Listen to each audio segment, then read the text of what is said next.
Hello everyone, Sakuya here, and welcome back to the History of Everything podcast YouTube channel. Everyone, thank you so much for all of your love and support this past week or so. I'm amazed at the amount of attention that all of you have shown for the series that I've been doing of I watched it so that you didn't have to. Thank you for all the love that you did for Cleopatra, and thank you for the excitement that you have shown towards this series. Looking at the original African Queen series, Njinga, something that we did a little bit of a reaction to the trailer, but we haven't really gone in depth to look at the series itself. So that's what we're doing today. The question that I had at the beginning going into this was this series going to be as bad as Cleopatra was? Was it going to have as much girl boss energy? Was it going to have as many cringy lines? Was it going to have facts and details that were, well, misrepresentations of people and of history? Well, let's go ahead and dive in and see. The thing that intrigued me about this series in the first place is that it takes place at a time and place that really doesn't get much coverage when we're normally talking about history. Everyone knew about what was going on with Queen Cleopatra, and that whole series blew up precisely because it was such a popular, commonly known queen that was being changed around in order to suit specific historical narratives. But not nearly as many people are familiar with West or Central African history, particularly from this time period, because it really is a interesting point in history, and I don't think it gets enough attention, not the attention that it deserves. So I am glad that this was actually the first and original series that was brought to people's attention, because it is itself a good story. So the way that the story effectively begins is that it talks a little bit about the setting that all this takes place in here in Central Africa. It talks about how kingdoms were rising and falling, which is a very good touch that it puts in here, because it really needs to be stated just how unstable places like this were. Kingdoms rising and falling were not a matter of something that was happening every 60 to 100 years. We're talking about something that was occurring within generations, sometimes multiple times over the same generation. Kingdoms would rise over a period of 1 or 2 years and be gone after 15 or 20. It's important to know that that is the setting that all of this takes place in. There is a point here right at the beginning where it shows things for slave markets, and then it talks about how slavery is dividing the continent, which is not true. Slavery has been a thing in Africa for thousands of years prior to the Europeans arriving. And yes, people are going to make an argument that it was a different kind of slavery, but this is both true and not true. There was also chattel slavery in addition to the slavery that they already had, except the big thing is that slaves could be traded in the market, which would then go to Arab slave traders, which would then usually make their way over into North Africa and from there into different Muslim courts. I do specifically like here from the beginning, though, how when it shows the weapons that it's not having them use like flintlock muskets or anything. They actually went and got matchlocks, which you can see from the cords that are hanging down here. These are actually what would contain the match, like this cord here that would be lit, and then that would actually set off the gunpowder inside of the weapon, and that's how it would fire. So I'm glad that they didn't use weapons that were 100 or 200 years more advanced than they actually are. It's a very nice little touch here. Good job on that, Netflix. Things move on. It shows Njinga, who is training currently with her father, and it talks specifically how she is being trained specifically for combat, which when it's describing Njinga as a warrior, in many cases when talking about women in history and when they describe them as warriors, this isn't really true. Even if they call them fighters, it's more so wishful thinking that is oftentimes put out by people who would much rather put women warriors everywhere. But in this case, it is definitely true. Njinga absolutely was a warrior and was trained in multiple different types of combat. And specifically, you can see it from right here. She was trained in the war axe. That was her preferred weapon, was the war axe. And simultaneously, what you can see from her clothing over here is that she is shown depicting wearing some animal skins, which is also accurate. Njinga was famous for when she would go into battle that she specifically wore animal skins as a kind of armor. That's what she did. So all in all, pretty decent start here for how it's showing them. They talk about how the kingdom that she's in at the time is currently struggling in conflict with the Portuguese, which yes, the Portuguese had been in the area for around 50 years at this point, and there was a constant kind of struggle and competition with them, but alliances were constantly shifting at this point in history. But it's weird because the way that it immediately phrases when talking about the Portuguese is that they are coming into the land and taking the people, as though the Portuguese arrived in the area specifically to launch mass raids and start capturing up thousands of people, which is not true. The implications that they have, and this would go on for the entire episode, is that they talk about the Portuguese like it's some big massive army of slavers that have come in and are attacking villages, that are raiding all of these things to seize the population and then ship it overseas, which is not true. Yes, the Portuguese did launch raids. Yes, they did do these things. Yes, they were expanding their territory and trying to take over things in the sense of making sobas, which is the term that is going to talk about these nobles, these almost feudal lords that operate and control specific things that pledge allegiance to the king. They wanted those lords to pledge allegiance to them, and then one of the forms of tribute that the sobas had to give to the king normally was slaves. Like, that was a yearly tribute that they gave. So the Portuguese wanted to be the overlords that this tribute would go towards. So they weren't going in and trying to take everything over to just conquer them, or rather just like steal them, but they wanted to take things over so that they would receive this tribute and simultaneously tap into this trade market of slaves that already existed. The Portuguese didn't introduce that into the area. That was not them. And they keep on implying this over the course of the episode, and it's rather frustrating. They talk about their mission, how it's there to Christianize the people and to tap into the slave market in order to be able to send slaves over here to Brazil, which is their largest colony, and that's where they're producing all their sugar from. All good information. But again, the language that they're using. So they begin capturing people from West and Central Africa. No.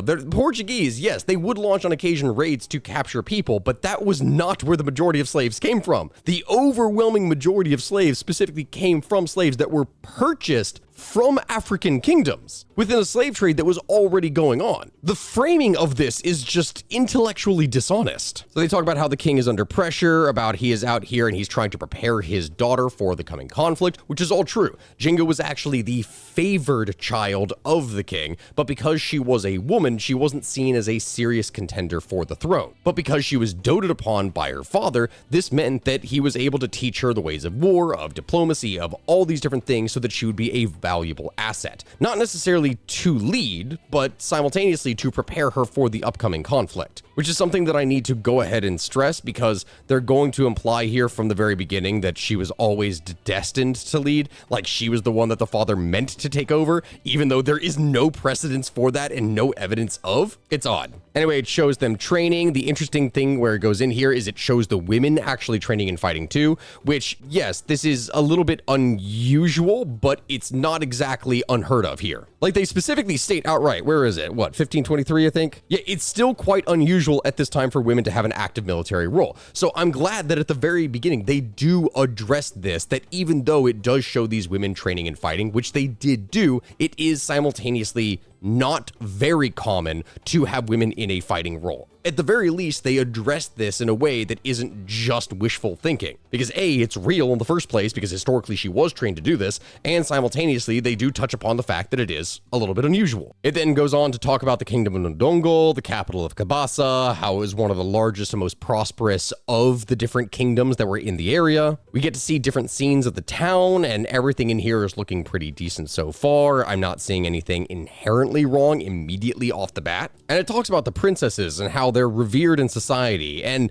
how they have pretty powerful positions within it, including dialogue that is having her go on and on and on about strategy and war and all these different things, which, yeah, it's Netflix and the whole made-up dialogue, but it does do something in the beginning to kind of show her character and how she was so very strategically minded, which I don't really mind this from the beginning. It then goes on to talk about the structure of society and how it all works within the kingdom, because it is a very interesting setup, and it's very good that they touch upon this to show how unstable it could be. Because the gist of it is that when the Portuguese arrived in the area, what they found was that there was a series of decentralized states, different African kingdoms, that were based on kinship that were very loosely aligned with one another. In each kingdom, different family members would be trying to band together in order to capture the throne of whatever kingdom it is. And then the king would rule along with a series of very powerful nobles who would kind of be a check on that individual king's power. The structure of this whole setup was not very rigid. It was very loosely defined if you want to think about things in terms of feudal terms. Almost kind of like early French feudalism, where the king basically had no real authority over the entirety of the country,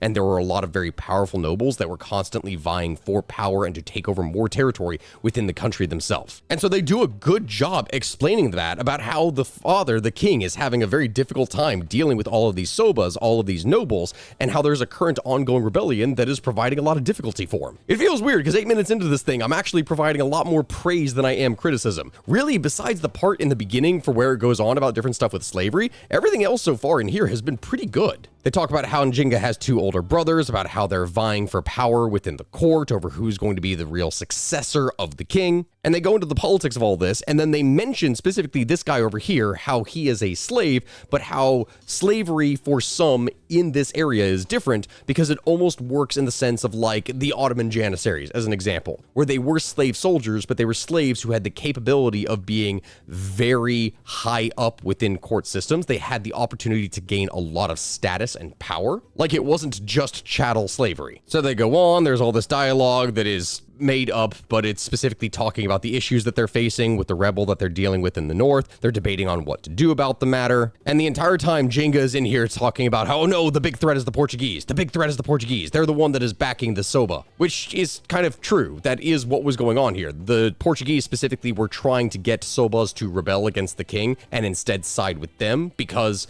if they achieved this level of control and decentralized the kingdom even more, then this meant that they would be able to just easily take more territory and tribute. So then it continues with the internal politics in here. There's nothing necessarily that's very wrong with this. But then they go and talk about the Portuguese again, because again, the Portuguese are the big threat in all of this. And it talks about their violent slaving operations with all of these horrible scenes of them brooding down upon the slaves, and oh, the Portuguese with their never-ending thirst for more people, as though they're not, again, tapping into a system that is already in place. Yes, the Portuguese were always more thirsty for bodies. This is true. There's nothing inherently incorrect about what she is saying here. But the framing that the documentary has is, forget not being charitable. It's not necessarily realistic, because it is simultaneously ignoring that they're tapping into the system that, again, is already in place. And yes, they would launch raids, but simultaneously, the majority of the things that they were getting, again, were from purchases, not from raiding and violence, like what they keep implying. And you can't hear it in here because I'm not going to play it because of copyright, but there's so much somber, sad music throughout this entire thing that it's so unnecessary. Anyway, things continue on for the debate. They contact the ancestors in order to figure out what it is that they're going to be doing, and they talk about the whole spirituality and how things work with ancestors here. A prophecy is given that the day will end with the king still on his throne, as though implying that he is going to survive. Things move on. It shows how Njinga has her own son already. And then from that, it shows a little bit of the inner relationships and how things would be working for the sisters, and specifically how she already has not a husband necessarily, but rather a concubine. It touches upon this really interesting fact about how within some societies in Africa, including theirs, that high-ranking women did have the potential to have multiple husbands, or rather, not even husbands, but concubines themselves, as they were royalty, so they could be served by their own harem. And historically, she did have multiple male concubines and female concubines at the same time. With this guy, who I can't actually remember the name of, he was her favorite. What was his name? Kia Tuxi, that's the guy, yep. And then of course it wouldn't be Netflix if it wasn't showing all of these sensual scenes, because of course they have to introduce a whole bunch of sexy stuff into the show to really grab people's attention. Why not? We move on from there. It shows a lot more foreshadowing, talking about the danger of the Portuguese, and the dialogue between them talking about this great threat that is looming over them it's more Netflix dialogue that is put in. I wouldn't even necessarily call it melodramatic necessarily at this stage. It's not the worst, it's just, it is made up because we don't know exactly what it is they were talking about, but it is talking about the threat that they feel that the Portuguese are constantly encroaching upon their territory and trade. Of course, Njinga is worried. The king has to go off to battle anyway in order to fight. He leaves, and then he dies. It looks like from this getting assassinated by one of his men, though I wasn't able to verify anything from this. I tried to go back and look, and we just know that the king dies. He may have been assassinated by one of his men, at least this is the story that they're running with. We don't exactly know if this is accurate, but from his death, it gives us a lot more opportunity for different degrees of drama. So the entire family is in mourning, and they talk about wiping out their enemies, and implying from this that it is the Portuguese who have sponsored the death of her father. Which again, this entire thing filled with drama, not necessarily accurate lines, but simultaneously there's nothing really wrong with the feeling that they're trying to evoke here. But it is past this point that things start to get a little bit weird, in my opinion. Because now that the king is dead, and and the brothers are vying for power. Now there's all these implications and things about Njinga being almost a child of prophecy that is going to be taking things over. At 2532, she's talking to the Ganga, like the spiritual advisor. And there's a line in here in which apparently the king had called Njinga Dongo's hope, like she was the hope of the kingdom. And she's looking at this, dramatically wandering around and asking the spiritual advisor, why would he say this? Oh, child, don't act like you don't know. As though, again, implying from the very beginning that she was always destined to rule, like she is a child of prophecy that was meant to be in charge. This whole crap is just that this is made up. This is straight up made up by Netflix. It's turning her more into a hero than she actually was. And don't get me wrong, from all of this, she's a very impressive character. One of the strongest women I think that I have ever learned about in history. But that strength does not come in the idealized form of a hero who can do no wrong. She was cunning, she was willing to backstab, she was powerful, she was ruthless, she would do whatever she had to in order to succeed. But they're setting her up like some prophesized hero, and it's just weird. At this point, it stops being history and becomes more like a power fantasy. Well, despite the fact that apparently she is the hope of the kingdom, her brother, Mambe, ends up ordering the assassinations of pretty much everyone else in the family. Her older half-brother, his entire family is wiped out and killed, and he also orders the death of Njinga's infant child, because he is a son that could potentially be a threat to his throne, so he is taken and then murdered. The follow-up to this course is dramatic, filled with very many sad lines, but simultaneously we're talking about the murder of a child, so it does actually make sense. So even if the lines are made up, I'm not going to really question the drama of all this. Except remember what I was talking about with that whole thing about being like a child of prophecy and everything like that? Yeah, the king is talking about he did what had to be done, and then afterwards when Njinga finally comes to and she asks about her child, the spiritual advisor then has to tell her, like, force her to calm down, to try and treat her. And she says a line that says,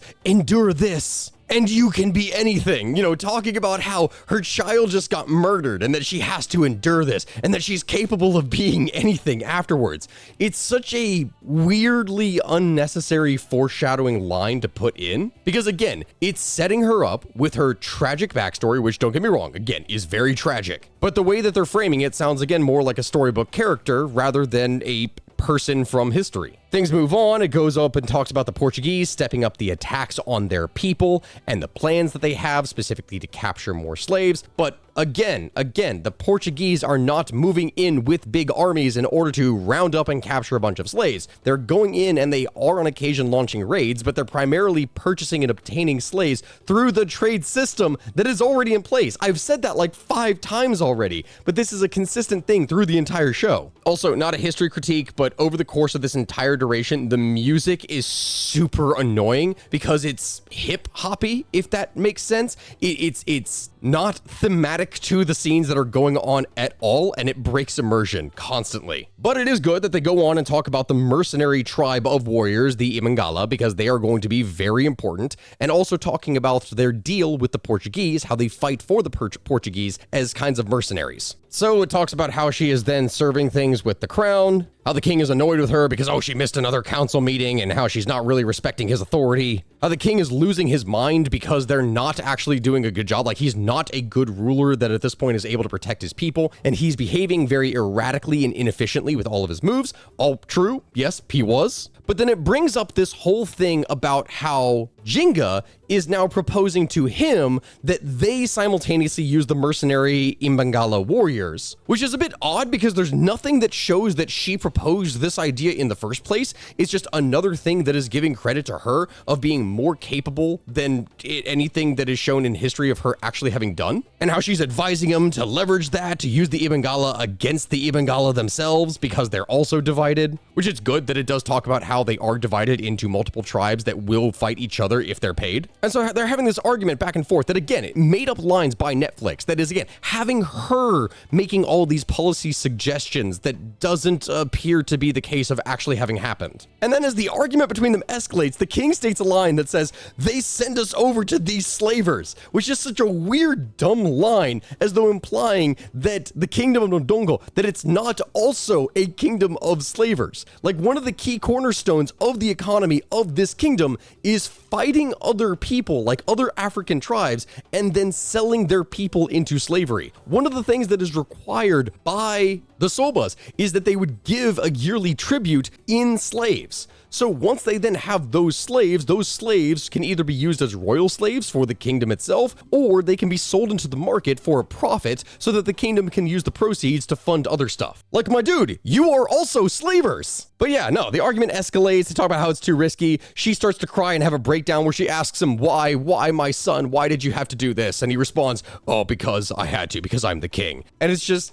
it's so dramatic and unnecessary to put in at this point. And it's weird. It's really weird because this whole interaction doesn't appear to have actually happened. Like, Netflix is at this point not only adding in lines, but simultaneously getting the order of events wrong. Because what happened after Mbande took over is that the new king ordered that her son be killed, and that simultaneously she and her two sisters were forcibly sterilized. Like, historically, they were sterilized, making sure that she wouldn't have any more children so that she wouldn't be a threat to his rule. And then after having consolidated his power by assassinating all these people and doing all these events, what Mbande then did is that he vowed to continue the war against the Portuguese, but because he wasn't very good militarily, because he was more erratic, because he had all these issues, he wasn't able to do this. Even though he did form an alliance with the Imangala, he did at least have some elements of them that were helping him. Not because she made it or proposed it or made it happen, no. He did do that himself, not her. Because of what had happened to her and her family, she also feared for her life, and so she's not involved in any of the council meetings at this point. She had already fled to the kingdom of Matamba. She was out of the country. But because the king was so bad at his job, what he ends up doing is and I'm sure it's going to show something like this later, he has to call her back to the kingdom to help him stabilize it and act as his aide and diplomat. So all this drama, everything that they're putting in about the son and her proposing to go off to the Ibangala, and then actually from here, going to the Ibangala, she leaves on this journey. There's this big dramatic moment of all the girls coming together and saying, we're going with you too. And then they all leave on this journey because they're going to save the kingdom and get help. They're gonna go to the Ibangala. Again, not something that was proposed by her in the first place, but Netflix is changing that, and she leaves in this big girl boss moment, when at this point, she wasn't involved in any of this. She was in exile. They're changing the sequence of events around. Again, the dramatic scenes of her leaving and it's saying, you may be Ndongo's only hope. Like, Netflix,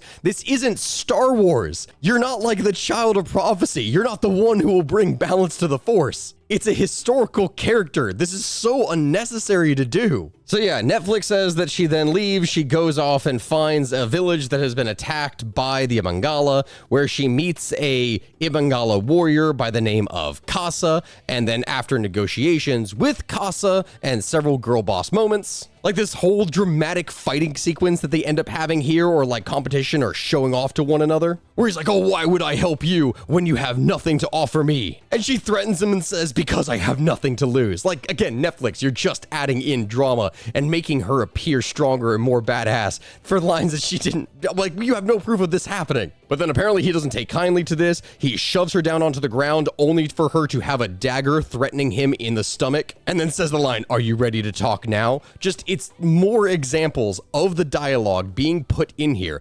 specifically not in order to tell history, but in order to make her appear stronger and more badass than she actually was. Again, don't get me wrong, she was a very big character. She was a very important and strong person, but the lines that they put in here for her actions and how she's just one-upping all these people around her and how she's this child of destiny are so incredibly cringy, because it's not making her into a historical character, it's making her into a fantasy storybook character. And that's it. Not only is that bad, but this interaction with Casa, all of this, from the time that it is shown, this shouldn't even be happening right now. Netflix has completely changed the order of events that all of this takes place in. She doesn't just do this here on her own right now at the behest of the king. The history here is straight up wrong. But that is where the story of the first episode ends. And I will say this from the beginning, the first episode of this series was significantly better than what I saw from Cleopatra, at least for the first half, as I said. past the death of the king,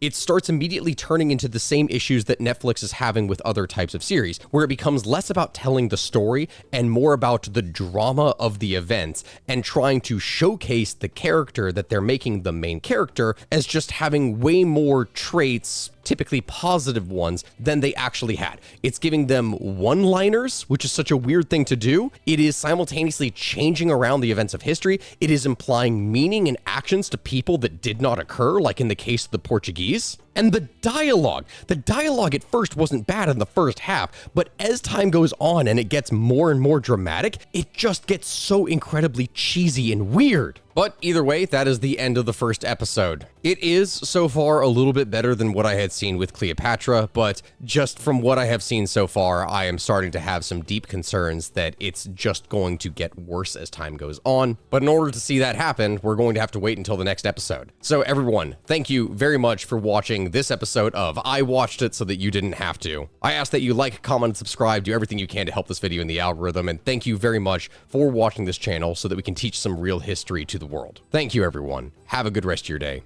and I will see you all here next time. Goodbye, guys.